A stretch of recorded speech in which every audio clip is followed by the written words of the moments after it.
దీన్ని కల్లు పాక అంటారు. ప్రజెంట్ కన్స్ట్రక్షన్లో ఉంది. ఈ తాడి చెట్లు ఉంటాయి కదా, పనికిరాని తాడి చెట్లు కొన్ని ఉంటాయి కదా, వాటిని కట్ చేస్తారు. మొత్తం కట్ చేసి సగం కింద బాతేస్తారు గట్టుకునే దానికి. పైన మెషిన్తో ఇటువైపు ఒకసారి ఇట్లా అడ్డం ఇట్లా ఒకసారి కోసేసి దీన్ని ముక్కలు తీసేస్తారు.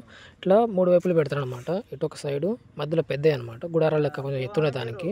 అటు ఒక సైడు సేమ్ ఉంటుంది పైన కూడా. వీటిలో మధ్యలో ఇట్లా అడ్డం కర్రలు పెడతారు.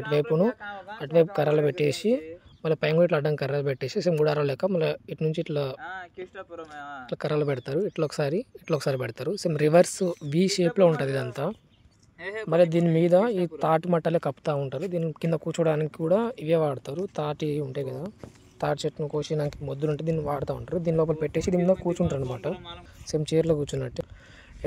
ఎండాకాలం వచ్చినప్పుడు కళ్ళు తాగడానికి ఉన్నప్పుడు కళ్ళు లోపల ఎండ తగలకుండా, వర్షాకాలంలో వర్షం పడకుండా ఉంటుంది ఇది. ఇవన్నీ చెట్లు బయట నుంచి కోసుకొచ్చి పెట్టిందనమాట. అర్థమైంది కదా. ఇట్లా రివర్స్ వి షేప్లో ఇట్లా వెళ్ళి ఇట్లా వస్తుంది.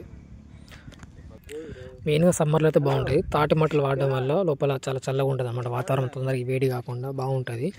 సో పైన కూడా ఇట్లా కప్పేసినాక అటువైపు మన గేట్ లెక్క ఉంటుంది, ఎంట్రన్స్ లెక్క ఓపెన్ ప్లేస్ అనమాట అంతా. వీళ్ళకి లోపల కొలతల కోసం ముగ్గు కూడా పోసుకున్నారు. అంటే ఎగ్జాక్ట్లీ ఇంత కొలత ప్రకారం ఎకరాలు ఎంత పెట్టాలని చెప్పేసి కొలత ప్రకారం పెట్టుకున్నారు. సో ఇట్లా ఒక డబ్బా ఇట్లా ఒక డబ్బా లెక్క ఇటువైపు అనమాట. ఎంత బాగుంటే అంత బాగా ఇట్లా పెంచుకొని పోవడమే, ఇట్లా కర్రలు బాతుకుంటూ పోతూ ఉంటారు. ఈ తాడి చెట్లలో కూడా మగ ఆడే అని 2 ఉంటాయంట. దాన్ని బట్టి ఫస్ట్ అయితే మగదానికి కళ్ళు తీస్తారు, తర్వాత ఆడదానికి కళ్ళు తీస్తారంట. ఆడదానికి అయితే గెలలు వస్తాయంట, మగదానికి గెలలు రావు. సర్ర లెక్క వచ్చేసి నార్మల్ ఉండిపోతాయి. సో మొక్కజొన్న కంకి లెక్కనే.